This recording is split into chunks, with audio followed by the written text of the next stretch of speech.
Síguenos en las redes sociales, Instagram, Twitter, Facebook, LinkedIn, como @Divoxradio,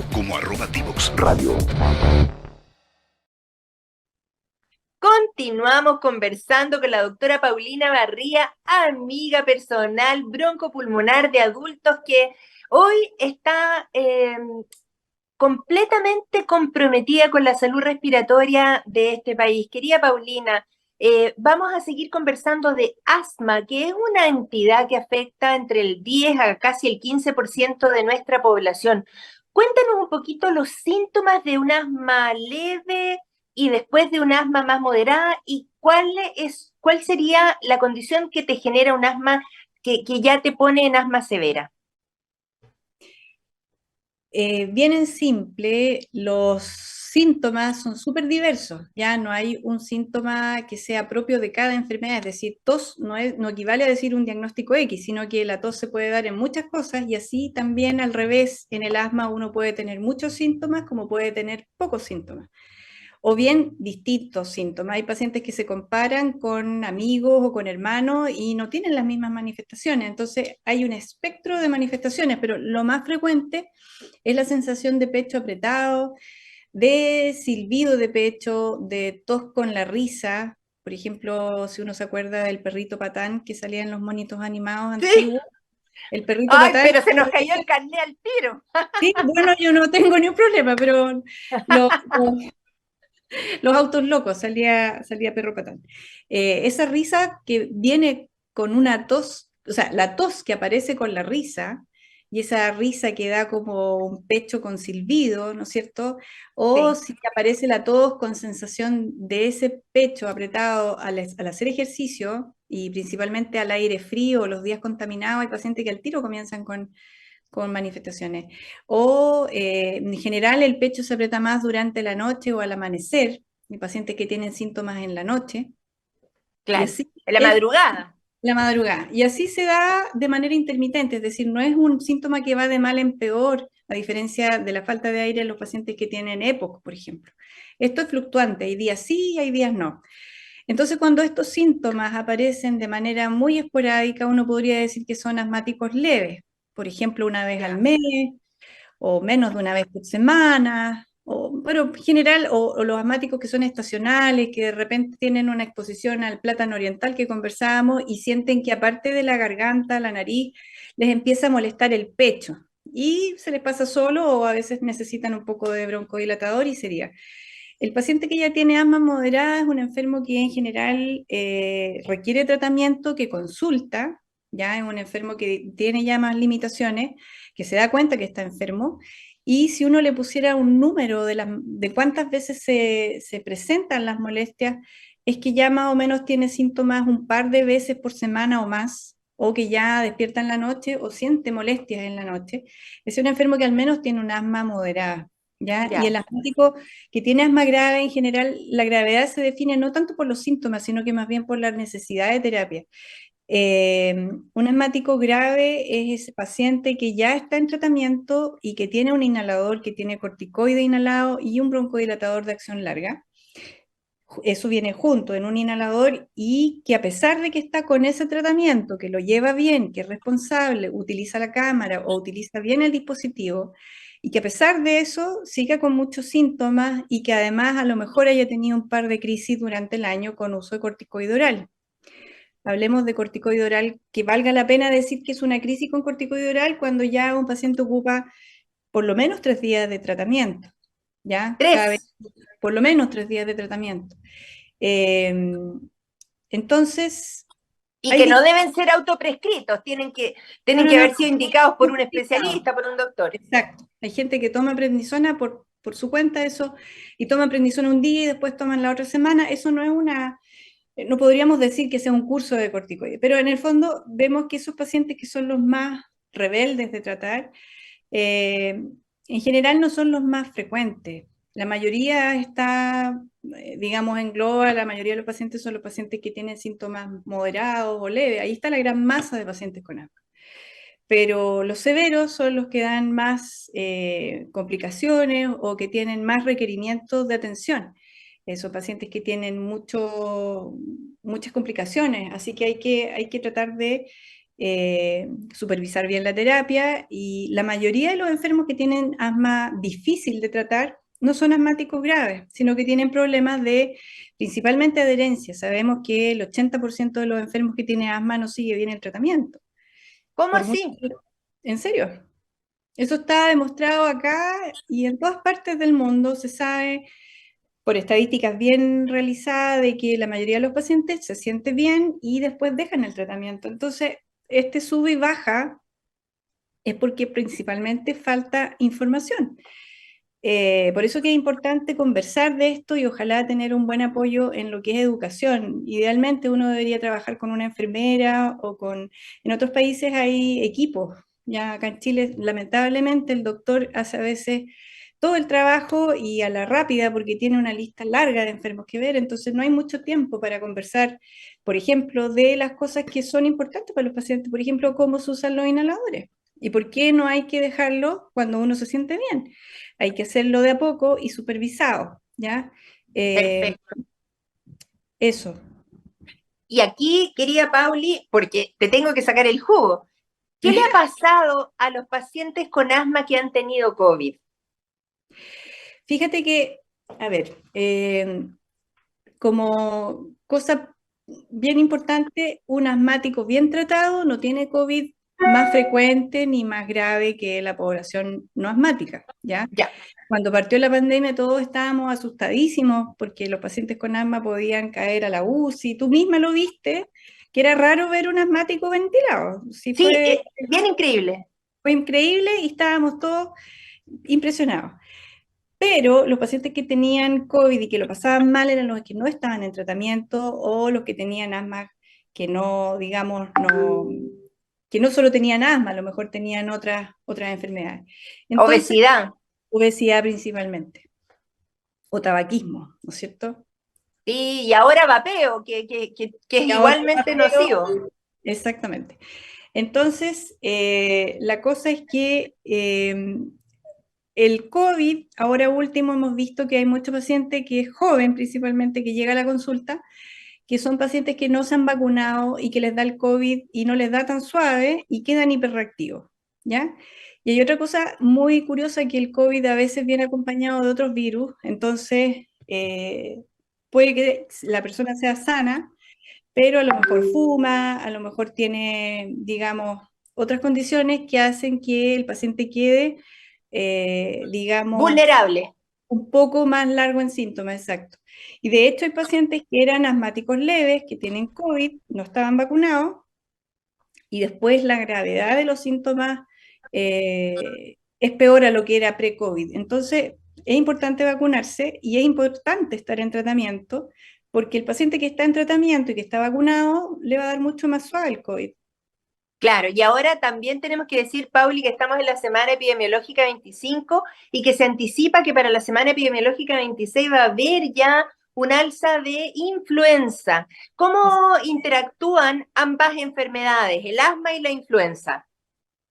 Eh, Ahí sí que uno podría decir que hay que tener un mensaje súper claro. Yo hace un par de días estuve leyendo unos reportes y hay algunas publicaciones, incluso de la OMS, que dan cuenta que el 30% de los asmáticos se vacuna a nivel mundial. Yo pensaba que era mucho más, fíjate.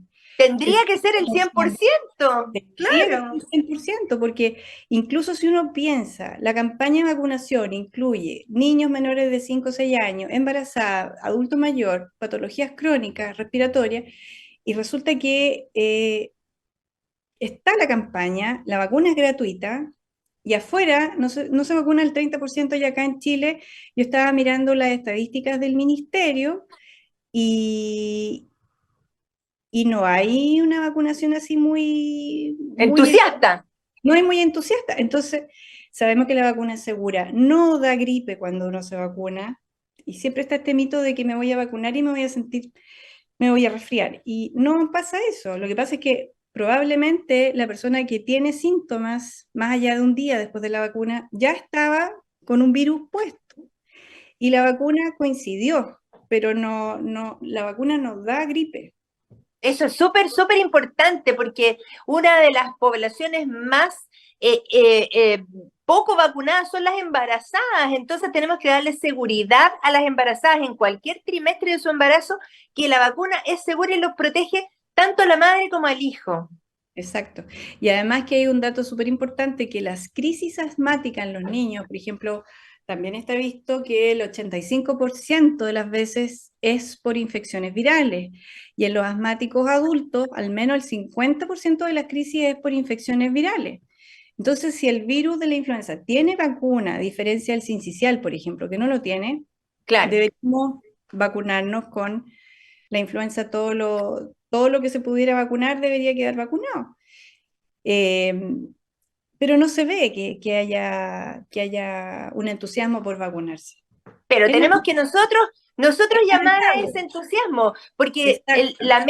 la meta tiene que ser el 80% de la población en riesgo. Y claro, tal como tú dices, la Organización Mundial de la Salud sugiere la vacunación universal para la influenza, pero resulta que por un tema de costos se elige justamente las poblaciones más vulnerables a quienes les va a producir algún tipo de secuelas en su pulmón, y si es una persona asmática, con mayor razón.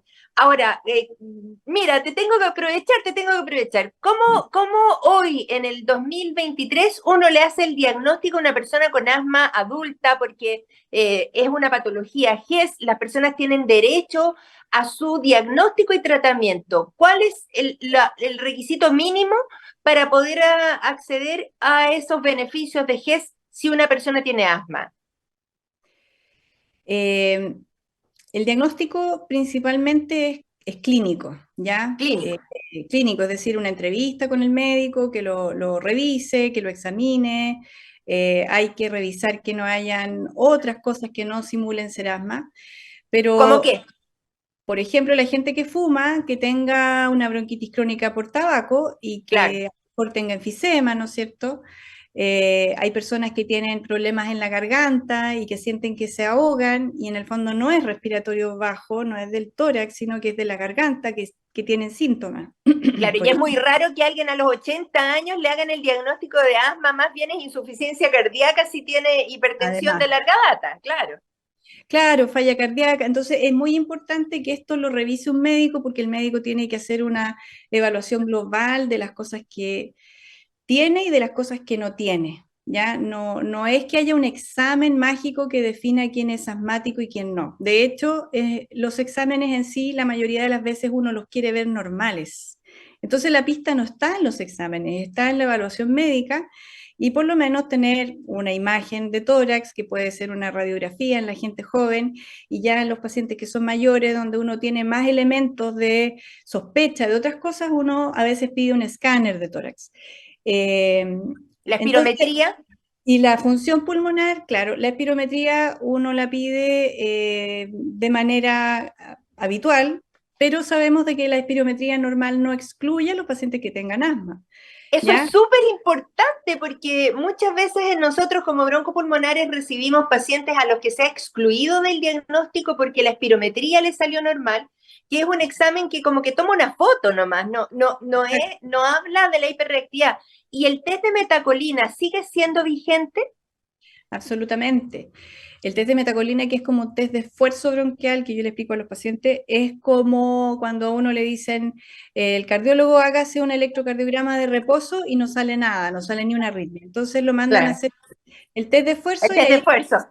y ahí aparecen las cosas. Entonces en esto es lo mismo, la espirometría cuando el pulmón está tranquilito va a salir normal, sobre todo en la gente sana y deportista, pero cuando uno estimula esto con ejercicio, con aire frío, con metacolina o con otras cosas, ahí se manifiesta la reactividad de los bronquios y ahí se pueden ver cambios. Entonces el test de metacolina es un buen examen, pero hay que pedirlo en el momento preciso. Si una persona ha tenido recién una infección respiratoria, no hay que hacerlo, porque si no va a haber mucho falso positivo. Entonces, tiene que indicarse de manera adecuada y tiene que interpretarse de manera adecuada. Entonces, el diagnóstico de asma va más allá de un examen. Hay que unir hartas piezas en el puzzle y después de eso uno puede decir que un paciente tiene asma. El diagnóstico en la mayoría de los casos no es tan compleja, ¿ya? Pero cuando haya duda diagnóstica tiene que ser derivado. Ya es una de las indicaciones de que si un doctor tiene dudas de que un paciente tenga asma, es mejor que lo derive y se lo puede derivar al médico internista o a un broncopulmonar, que también somos internistas antes de ser broncopulmonares. Pero el Claro, internista ya, como de la década de los 90 más o menos. claro, pero no, pero es verdad, eso tienen que derivarlo, ¿ya? Hay pacientes que no pueden quedar en manos del médico general, por ejemplo, un asmático con embarazo, una embarazada, un paciente donde haya una razonable duda diagnóstica, un paciente que tenga, por ejemplo, estas crisis frecuentes o que no responda a la terapia, el asmático en el adulto mayor también debería ser visto por los especialistas. Y así vamos encauzando un poco las cosas, pero la mayoría de los pacientes se pueden diagnosticar por el médico general y se pueden manejar por un médico general también. La mayoría no necesita un broncopulmonar. Oh, yo mira, no quisiera que se terminara esta entrevista, yo creo que ya se nos ha ido pasando el tiempo, Connie nos va a avisar cuando nos quede un minuto. Ya, Ya. aquí yo tengo que agradecerte, querida Paulina, todo lo que tú has hecho, lo que hiciste durante la pandemia, lo que esa garra, ese esfuerzo de hacerle broncoscopía a los pacientes que estaban con COVID, que significaba meterse hasta el fondo de sus bronquios para tomar muestras independiente del riesgo personal que tú podías tener para ti, para el equipo, para tu familia.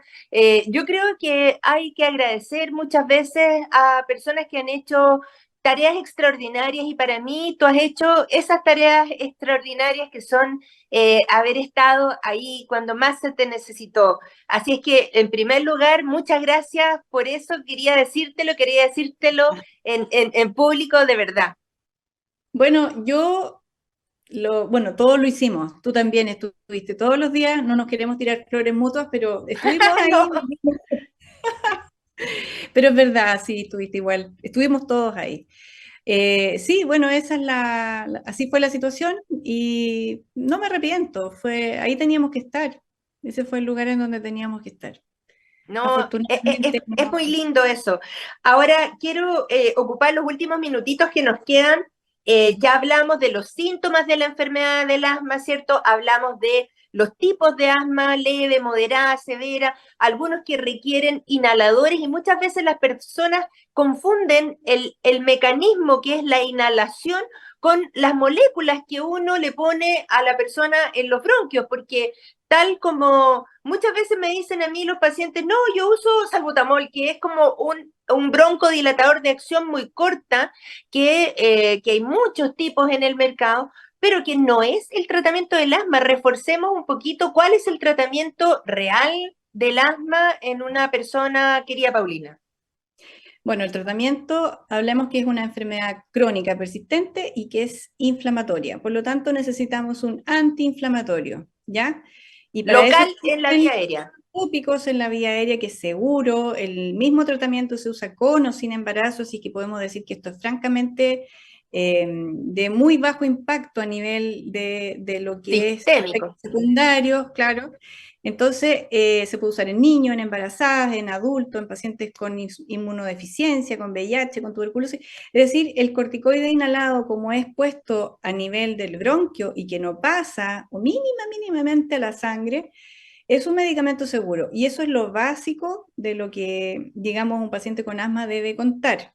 ¿Ya? Hoy en día existen distintas estrategias para hacer el tratamiento, pero es el del manejo para poder apagar esta reactividad y para poder bajar la inflamación y que con el tiempo los bronquios no se vayan poniendo rígidos y así tener una salud a largo plazo, una salud respiratoria adecuada, menos cansancio, más capacidad pulmonar y menos riesgo de infecciones o de complicaciones. Quiero hacerte una pregunta porque estoy preocupada. Estoy preocupada porque el último proyecto de ley respecto a los aparatos o los devices de vapeo Sí, quedaron autorizados con una cantidad insólitamente alta de nicotina permitida en vez de 20 a 45 miligramos por cartridge y que se les pueda adicionar tetrahidrocannabinol o marihuana. Que nosotros sabemos que es imposible hacer estudios clínicos con una droga que no sea legal. Exacto. Por lo tanto, no tenemos una cantidad importante de estudios clínicos que demuestren lo nocivo que puede ser para el aparato respiratorio el uso de la marihuana inhalada. Quiero que me cuentes tú, que eres parte del mundo científico, qué evidencias hay del daño pulmonar que puede haber por uso de THC o marihuana inhalada. Debo reconocer que no he leído muy a fondo los efectos a nivel biológico, digámoslo así, en estudios de ciencias básicas, pero reportes Es que no se puede, no, pues no se puede hacer, no pero se puede. hay algunos estudios puntuales o más bien reportes de casos de pacientes que han tenido biopsias de vía aérea broncoscópica, en donde se ve que también hay una inflamación y que hay cambios a nivel del epitelio, es decir, también es como fumar cigarro de, no sé, orégano, por decirte algo. También todo lo que Claro. es combustión inhalada genera daño. Ahora, la marihuana en general no se consume con la misma carga que se consume el tabaco. Hay pacientes que se fuman una cajetilla al día y tienen un impacto de lo inhalado en una masa mucho más grande. El que fuma marihuana, yo me imagino que no están todo el día fumando marihuana, Es que no fumarán, lo sabemos, no lo porque sabemos. la gente no lo reconoce. Pero cada vez más, ¿ah? Hay muchos Ya. pacientes jóvenes que lo reconoce con mucha franqueza y dicen, yo no fumo cigarro, pero fumo marihuana. ¿Y fumo marihuana cuánto? Sí, una vez al día o dos veces al día, pero dos cigarros de marihuana no tienen el mismo impacto en la carga inhalada que el tabaco, que muchas veces esos pacientes, si uno compara el que tiene el hábito de fumar marihuana, son dos al día versus el que es muy adicto a la nicotina, que se fuma, no sé, 10, 15, 20 al día. Ahora, como O hasta 60 cigarrillos al día, porque hemos 60, tenido, sí, claro, pacientes que fuman 3 cajetillas. Ahora, ojo, que eso es lo respiratorio, pero también ya no, lo existe otro, documentación a lo neurológico, lo exacto, cognitivo, el daño emocional y otras cosas. muchas cosas, pero cuando, volviendo a lo del dispositivo de vaping, claro, el tetrahidrocannabinol o la marihuana en sí viene adicionada a otras cosas que la hacen adictiva, a la A la maniobra de nicotina. la nicotina te da adicción y el efecto del tetrahidrocannabinol le da otra adicción que se suma.